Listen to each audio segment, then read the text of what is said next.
आज आहे तिसरा श्रावण सोमवार आणि या प्रकारे आजची माझी पूजा झालेली आहे। सर्वात आधी घरच्या देवांची पूजा करून घेतली, त्यानंतर हळदी कुंकू वाहून दीप प्रज्वलन करून घेतलं आणि आता वेळ आहे गणपतीची स्थापना करायची। त्याआधी पंचामृताने त्यांचा अभिषेक केला आणि त्यानंतर विड्याच्या पानावर त्यांना स्थापन करून घेतलं। हळदी कुंकू अक्षदा वाहून सोबत फूल आणि दुर्वा सुद्धा वाहला। पंचामृत बनवण्यासाठी दही, दूध, साखर आणि सोबत शहद सुद्धा वापरलं आहे। याऐवजी तुम्ही काय वापरता मला कमेंट थ्रू नक्की कळवा। शिवलिंगाला सुद्धा पंचामृताने अभिषेक घातला।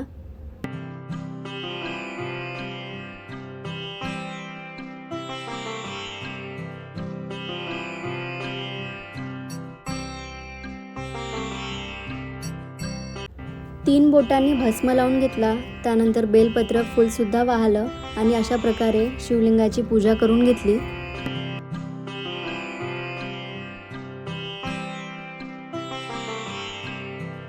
आज मुंगाची शिवमूठ अर्पण करायची होती, ती सुद्धा करून घेतली। त्यानंतर बाकीचे दिवे सुद्धा प्रज्वलित करून घेतले आणि एकदा का देवघरात दिवे जळायला लागले तर त्यानंतर देवपूजा जी आहे पूर्ण झाल्यासारखी वाटते।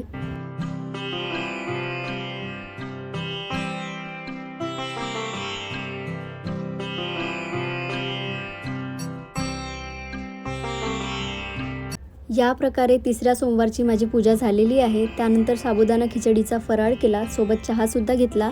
आजचा व्लॉग इथेच संपवते, भेटूया पुढच्या व्लॉगमध्ये। तोपर्यंत बाय आणि प्लीज चॅनलवर नवीन असाल तर सबस्क्राईब नक्की करा।